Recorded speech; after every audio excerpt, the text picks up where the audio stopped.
500 guinea. They talk, also they not be 300. We talk 300 now, 500 now they carry now. The chief. You don't know how much before now. Oga, na 300. I say now 500. Don't Oga, change give for my you. change. Don't change. Oga. Inflation. Just a word. But like yeast, it makes everything rise. Rise so high, even our savings can't fight. From food, to transportation, to clothing, to even rent. The reason basic income barely feels like it came. Our hard-earned money failing to dance to the rhythm of inflation. We barely get through today, only to worry about tomorrow. Yet, tomorrow carries so much hope on its shoulders. Hope amidst the fear of how it will turn out. But despite the gloom, there is good news. We found the best way to save with Jollof Plus. Interest so high, 21% net, even inflation stands no chance. So today, we breathe and choose to secure tomorrow. Today we save to beat inflation tomorrow with Jollof Plus.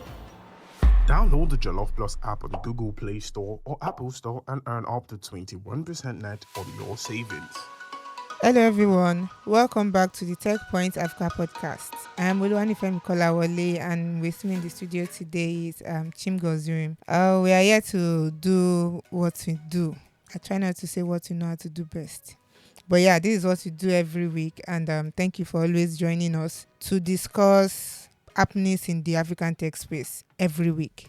Today is not an exemption, as we are going to be talking about different things that are happening in different parts of Africa, from Egypt to Kenya, and then the overall African tech ecosystem.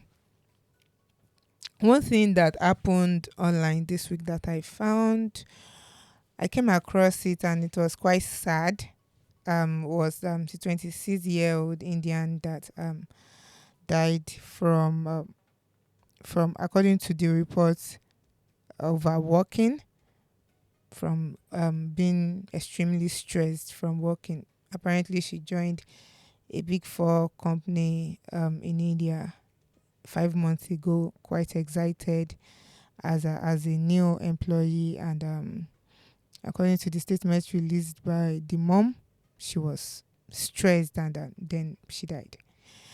It was sad to read, and I kind of calls attention back to how, for one, we should count the cost of any industry we want to go into, either it's the startup space, which is quite fast-paced, or is a Big Four company that requires you to do a lot to learn the ropes and climb the ladder. May her soul rest in peace, and may her parents and her family have the fortitude to bear the loss. And this is a good time to remind us all to take care of our health. It is your body that you're using to work, and if it's not in good shape, then you will not be able to do the work productively. So it's a call to take care of your health. Moving on from that, let's go to the stories that we have in front of us today. First is M-KOPA and a ruling that was not in their favor in Kenya, based on their request to be exempt from tax under the double taxation treaty between Kenya and UK. Unfortunately, the tax appeals tribunal ruled against them and said they have to continue paying their taxes in Kenya based on the claims that they are headquartered in the country, and also their top administrators reside in the company. One thing that came to mind when I read that story was why did they go and make that request? That was before I even saw that it was under the double taxation treaty, since since M-KOPA is incorporated in the UK.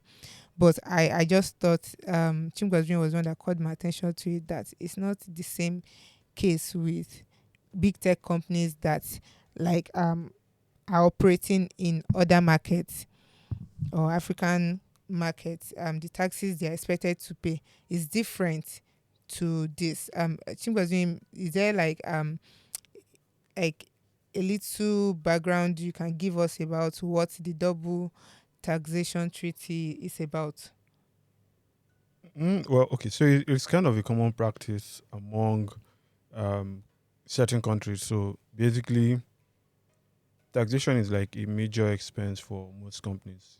Once and so you will either find some companies trying to either get, so in some cases the government gives you things called like pioneer status. I think we have a few companies that have been able to get it in Nigeria. Flutterwave reportedly was unable to get that because they applied after the deadline, if I'm not mistaken. So we have like tax exemptions, tax breaks that you give to companies either to encourage them to operate in your country, or to encourage them to make certain investments.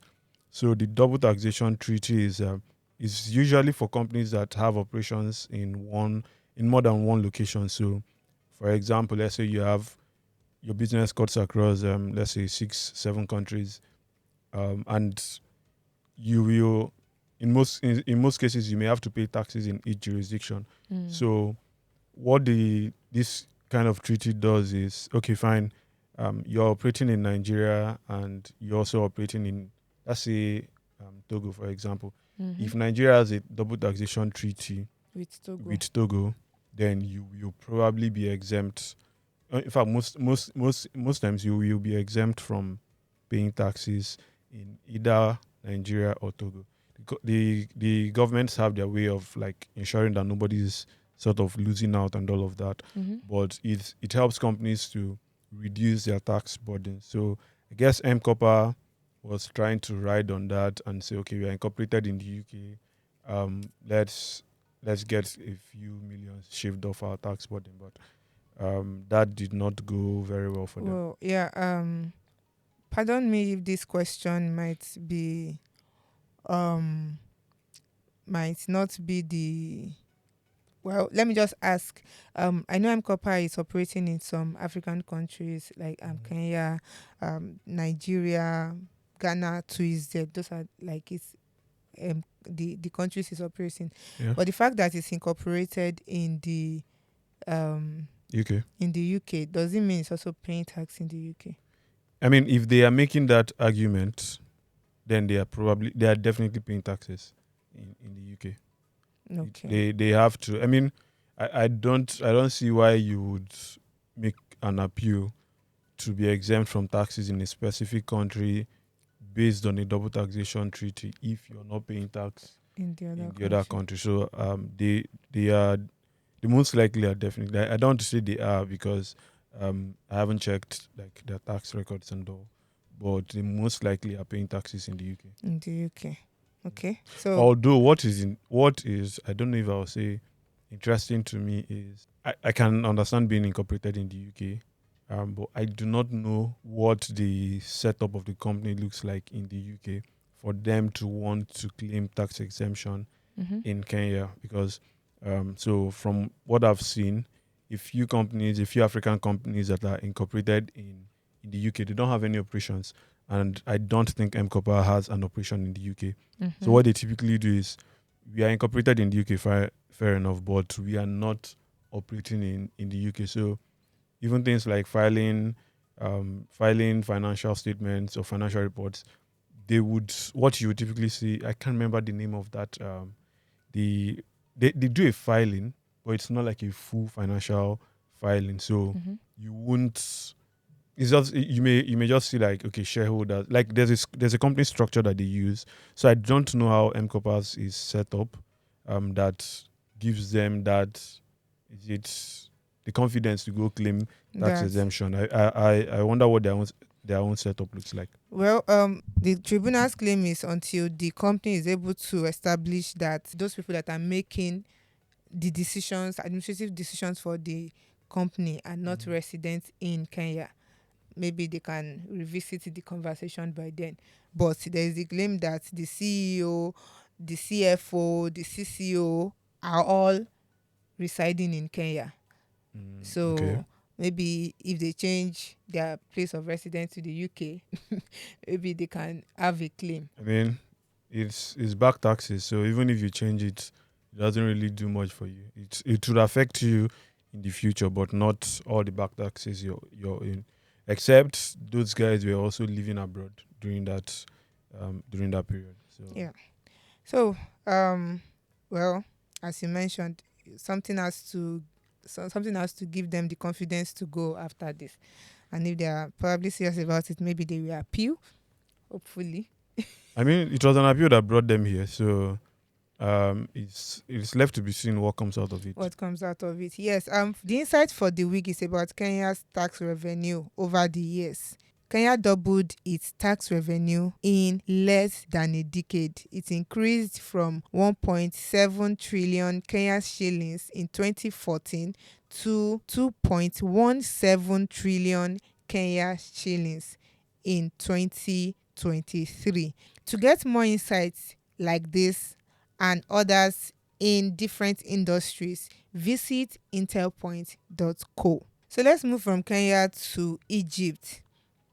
An Egyptian startup raised a $250,000 pre-seed fund, and it is not the raise that actually got our attention, but what the startup does. So the name of the Egyptian startup is Farid. Let me use Yoruba to pronounce it. Farid. It used to be called Farid Academy, and is an edtech platform or startup, and it just raised $250K in pre-seed. Now, to what the startup offers, or the solution it offers, interestingly, unlike the typical edtech, this platform focuses on helping children rather to develop say their thinking skills, their personalities, help them to develop good morals, etiquette, help them to explore other cultures in the world. Basically, the things that are probably at the back burner when it comes to learning.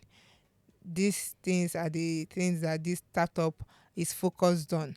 And not just that solution is actually focused primarily on kids between 3 and 16 years, if I'm right.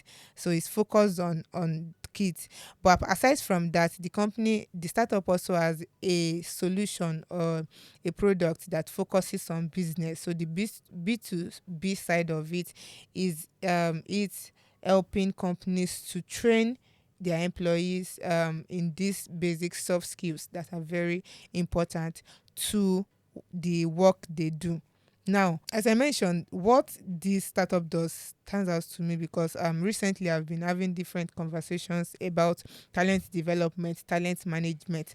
And one of the things that experts have mentioned is that some of the things that people are supposed to learn in their formative stage before they enter into academic institutions, or some of the things they are supposed to learn alongside their academics, are supposed to help them when they eventually get into the job market or start working, are missing. And that is why we see many of the things we now see among talent missing. Soft skills like teamwork, communication skills, creative thinking. These things are supposed to come up during their formative stage. And it's nice to see a company or a startup that is focused on it. This startup has started operating since 2018, and it just got his pre-seed fund 6 years later, right? EdTech, we understand that EdTech do not really get funded that much, but their proposition, what is there a possibility of it scaling? Although it sounds like a nice to have, sounds like something I would love to see more startups do, right? But Chimgozirim, do you think it is scalable?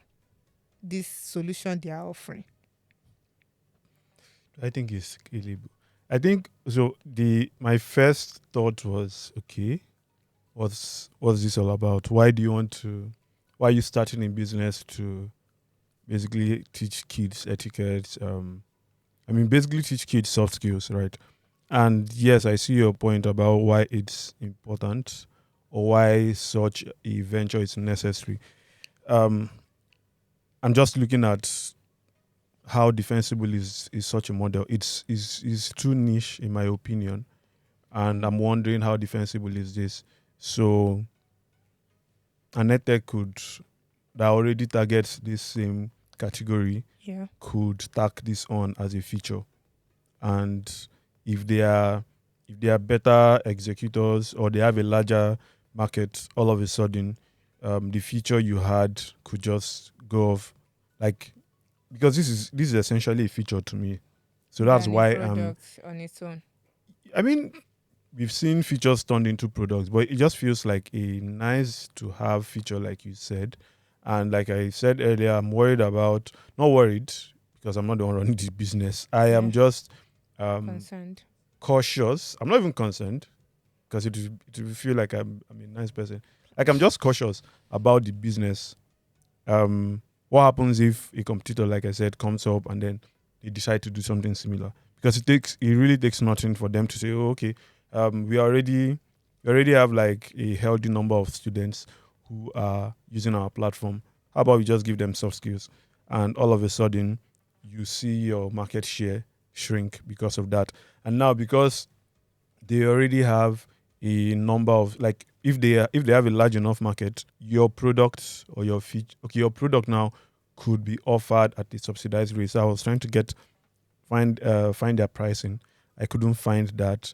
But if I already have, so imagine, let's move away from kids. So a Coursera, for example, has courses on stuff like this. Yeah. And then let's say we have finishing schools in Nigeria. I know back in 2013, 2014, 2015, there were quite a number of finishing skills. So the problem of talent not being enough is not new. There are finishing schools in Nigeria they were not startups, of course, but they were finishing schools that the goal was, okay, you're done with school, we would teach you certain skills. I don't know where most of them are today. I think recently I was trying to look for one that I remembered. I think I could only find the founder, and she had moved on to other things. So how long can you stay without having someone else build out your feature? That's one concern. The other would be I don't know if this is VC funding, because they raised all of the money from one person.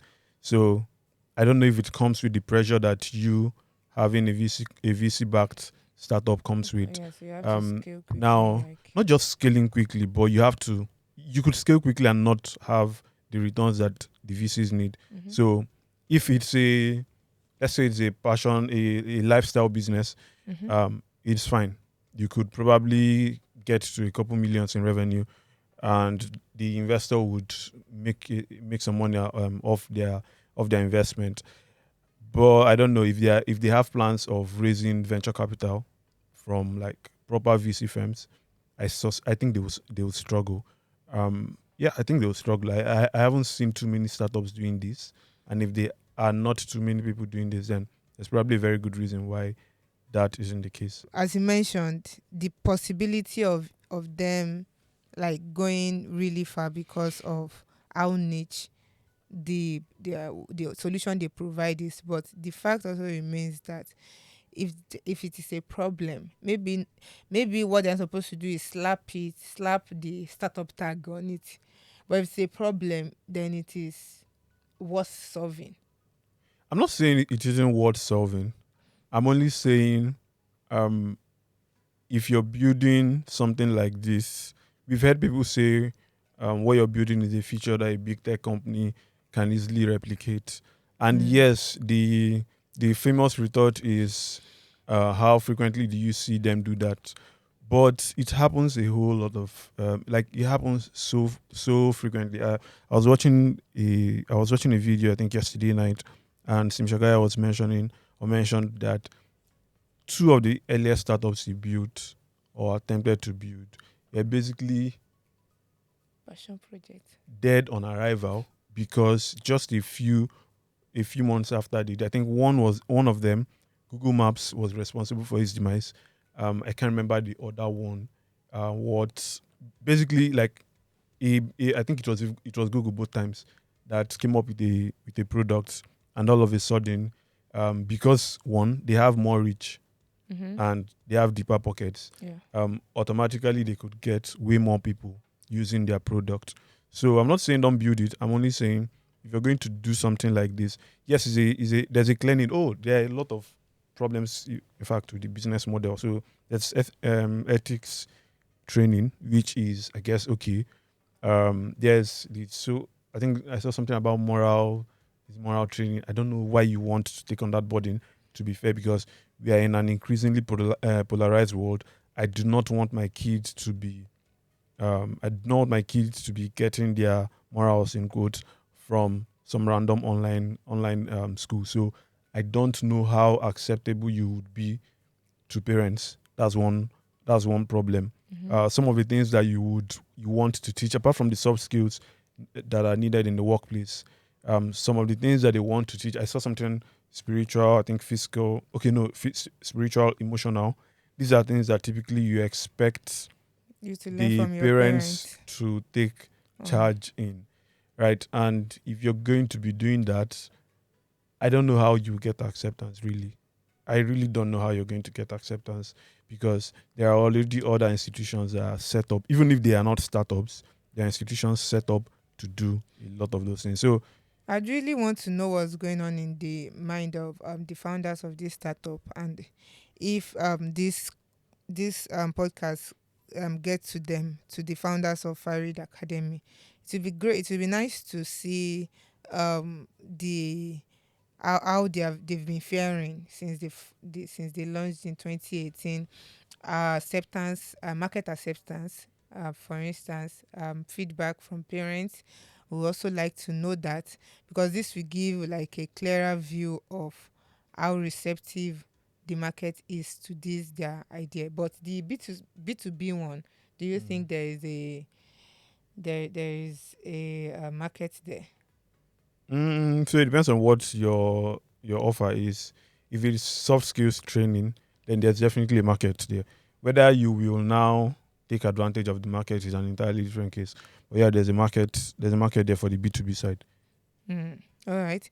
Yeah. So you don't like me saying this, but all the Yes, best please. to Don't say Farid it. Academy. I said it. I like what they are. I like the solution. Of So course, I'm you wishing like them the it. best. Well, let's Of see. course, I will like it. Uh, okay, let's move on to the last conversation we're going to have today. So there's an ongoing conversation about fraud in the financial services space, right? Something comes to mind, and there was a time where there were lots of noise about how much fraud is committed with crypto, for instance, and people are like, "What are you talking about?" If you see the amount of fraud that is committed with fiat, you will not even be paying attention to crypto. So the issue of fraud in the financial services space is not a new thing, and the available data showed that in the first quarter of 2024, 11,472 fraud cases were recorded. That's according to the Financial Institutions Training Center, FITC. And in the second quarter of the year, 11,532 fraud cases were reported. But when it comes to the amount of money lost in those two quarters, it's like the gap is significant. For instance, in the first quarter, 2.9 billion naira was lost, but in the second quarter, 56.3 billion naira was lost. So that goes to show the gravity of how much losses go into fraud in the financial services space. Some of them have affected fintech, and a lot of them have been reported so far this year. Flutterwave, then there is InterSwitch, then there is Wema Bank. So there are a lot of fraud cases that have been reported this year, and maybe it's a good sign that it's now getting talked about, right? More people are now talking about it. I remember there was a time Get Equity CEO also talked about it, wrote a very informative, insightful piece about it, and how communication between startups can help reduce it, maybe not entirely curb it. And I feel this is the conversation that we should have again. What are the regulators doing about this? Right, we know that fraud will always be since money is involved, right? I mean, this is ending startups and businesses. What are regulators doing about it in Nigeria, for instance? Chimgozirim. What are regulators doing about it? I would say a lot, or maybe a few things. One would be from the KYC angle, which is just strengthening KYC regulations. So what has changed? What has changed? Since what there was a story earlier in the year about increasing KYC for requirement, tightening KYC requirement for fintechs. Yeah. When they were at the point when they were told not to register new accounts. Yeah. So it was that directive was like, it was directly related to the fraud incidents. So a common practice for fraudsters is you move a large amount of money from one account, and because of regulations, banking regulations, you'll typically be unable to move that money out of the banking system at once. So what you do is, like, you distribute it into multiple accounts in banks, fintechs, like just anything. And the easiest way to do it is those tier 1 accounts that have very minimal KYC requirements, right? So basically what the CBN has done or has said is, let's increase increase the requirements that we have for tier 1 accounts. Okay. Now, if we do that, it would reduce how quickly those monies are moved out.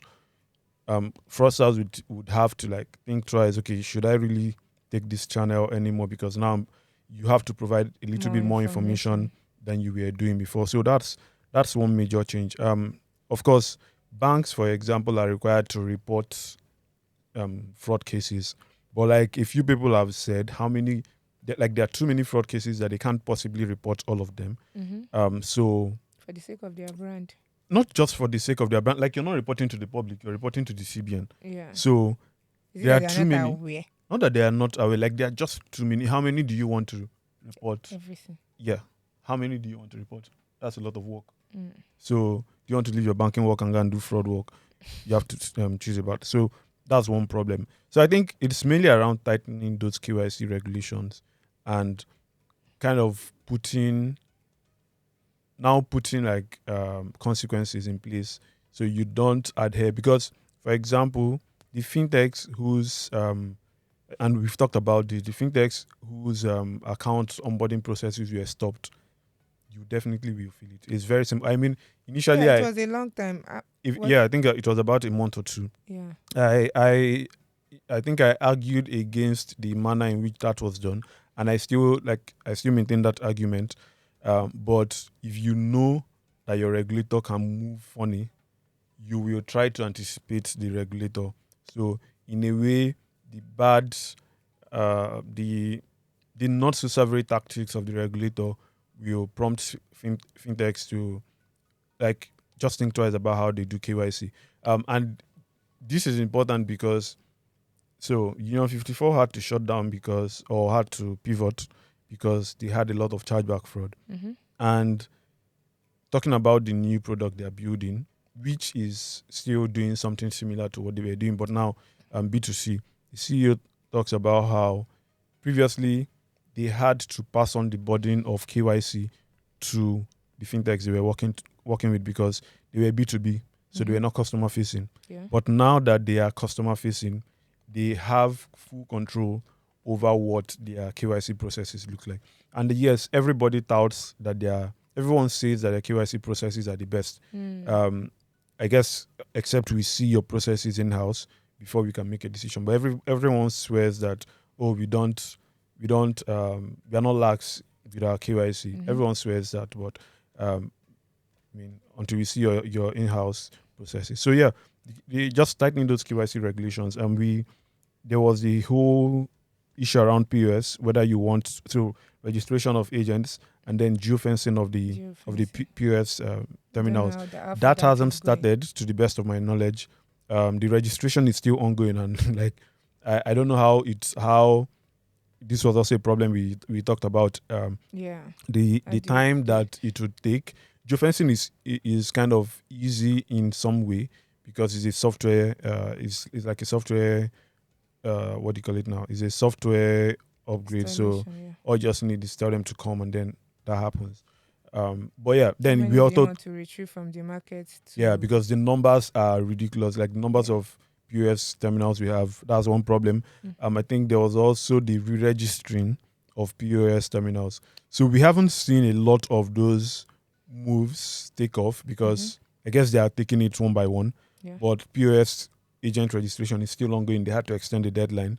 And these other ones haven't started, to the best of my knowledge. So it's probably going to take, we are probably going to start seeing some of these things by next year. The year is almost over. If this is, I think, 4 months now since they talked about having to re-register POS. So I'm expecting any like concrete move to happen in 2025. Yeah. So the regulators are doing theirs. It's just execution that is the issue. Right, they have things to do, but they just need to execute it. So going from there to the players in the space, the main players in the space, the fintechs, the financial services providers, what are they doing about it? What are they not doing about it? What are they not doing about it? Okay, let's start with the easy one. What are they doing? Which, again, KYC, stronger KYC, training of employees, ensuring that you have proper AML, depending on the kind of service you offer, ensuring you have proper AML and AML practices, really. So that's on one hand. I think I've talked about training their staff, having the best hands around, and also spotting patterns, like spotting the common fraud patterns and trying to nip it in the bud. Another thing would also be customer education. So your customers could be weak points. It doesn't have to always be something that maybe we know that like collusion among employees is a common cause of fraud, or a common source of fraud. But we also know that customers can be weak links. So if a customer, for example, has given out their PIN to a relative, or maybe they've gone to use their PIN on a compromised device, then they could lose their money, and really you can't help them. You've probably seen people who lost their money and then they go to the bank or financial institution and they're saying, look, it's out of our hands. This transaction shows that it was initiated with your credentials, so we really can't do anything because it was authorized. There was no hack, there was no forceful breaking into your account or anything like that. But seriously, that needs to be revisited. Why should it be revisited? Because, okay, sometimes people transfer out of this seat. People move funds out of this seat. Okay, so how's that my business? Yes, that is why you're there. You can't. I'm not saying you should take on the liability. Good. I'm just trying to say that you should have a system in place to protect your customers. I guess with that, because people transfer under duress. You are kidnapped at gunpoint. These things are happening. Yeah, you are told to put your PIN and transfer and move money. True. But I would like to see, and this might be difficult to find, but I'd like to see like what percentage of those cases are, like what percentage of fraud cases are as a result of duress, or maybe deceit. I'd like to see usually deceit. Okay, I would like to see what percentage, and maybe is it even big enough for someone to commit significant resources to that. But to doing that. It's maybe it's not necessarily. Maybe they just need to pay attention. Probably want to investigate or something, because most of the times so what they just investigate tell, to what end. Okay, so one trigger can be like increased activity on a user's account. So, for example, someone has had a stable amount of money, little inflows and outflows, but they've basically maintained like a steady or stable Amount. account, in like account balance, and then all of a sudden maybe you see that there have been subsequent like frequent withdrawals within a very short period. So it could be I think yes. they flagged that. They yeah, flagged exactly. In a lot of cases, that is flagged, so that helps already. But man, if you go and give out your PIN, which is why it's very very tricky, right? If you go and give out your PIN, if you will do that, just do what a lot of people already do, which is if you're going to be giving out your PIN, then that account would be an account that typically doesn't have a lot of money. So you want someone to go to help you withdraw, you give them a particular ATM card. Okay, Precious said it's not an ATM card. You give them a particular debit card, and then you transfer money. There are utility that. cards for that. Some Exactly. banks have utility cards. Yeah, I think even some fintechs now have it. Yeah. So that's something you can do. But really, I think there's a whole lot that customers can do on their own end, but without having the adequate knowledge. Because the truth is, I don't know anyone who is like waking up every day and is like, okay, let me see, is anybody trying to hack my account or something like that? No, we're So, not that careful. Yeah. So I think, companies can do a lot on their end to encourage customers to be more security conscious, whether it's you running frequent ads, it could be you hosting webinars or something like that. But I think companies can do a lot, and then also strengthen your own abilities to detect fraud. I mean, we've talked a lot about collaborations, industry collaborations, and there was a project, I think there was a project that was mooted last year between certain fintechs for this to combat this problem. And well, we haven't heard much about that. So I don't know when that is ever going to come, like when that is going to happen. And interestingly, I found a fintech that I guess let's call them for all purposes they're a compliance startup that just raised a pre-seed round this week, and they are doing. So when I think I saw it the day I published that article after, but when I saw it, I was like, okay, interesting. So just as fraud is growing, there are people who are already building solutions to do that. So yes, the fraud problem is going to create a new set of companies, or companies would have to build in-house solutions for themselves. I think the startup already works. Regfuel, it already works with Cowrywise and Piggyvest. So yeah, it would create opportunities, but I think startups are probably the ones that are serious about what they're doing, they're taking it seriously. The others are not. I feel like a collaboration between the regulators doing what they say they want to do, startups collaborating more, and coming up with defense mechanisms, and also customers getting educated on what they should do. I think a collaboration of those three is going to go a long way. It's going to go a long way. And I think to a large extent, because of the way liability has been shifted a lot to customers. Liability hasn't been shifted to customers. No, I'm not saying, okay. So what we are seeing, In the case of the losses, I mean cases of losses that involve not internal fraud committed by the financial institutions. In case of those losses, the liabilities are shifted on them, on customers. I build a house. I'm a landlord, and I build a house. I rent that house out, and then I tell you, hey, for security purposes, lock your doors at night. Ensure that you do not make if you make duplicates of the key, do not give them out to strangers, or do not give them out to people who do not live in this house. Before you go to bed at night, ensure the gate to the house is always locked. And then for some reason, one day you either slip off and forget to lock the gate. The best I will do for you, and you may I may be a wicked person, but the best I would do for you is to do a mele, and that would be it. I am not going to bear if they, for example, not only stole from you but also destroyed the door to your house, and now you have to fix it, or probably someone else will come in. I won't help you, because when I did this, when I gave you the house, I said take these actions or take these steps in order to protect yourself. So there's the responsibility that financial institutions are to have, but you also have your own responsibility. And Yeah. where it is established that you breached your own end, I mean, that's why terms and conditions exist. And it's not just fintechs now that do this, like, or it's not just financial institutions that do this. You will see in certain cases where businesses put it in their terms and conditions that, this is our own part, this is your own part. If for some reason you breach your own part of the You bargain, will not be then liable. we are not going to be liable, because it's probably underreported, right? But financial institutions already lose a huge amount of money to fraud.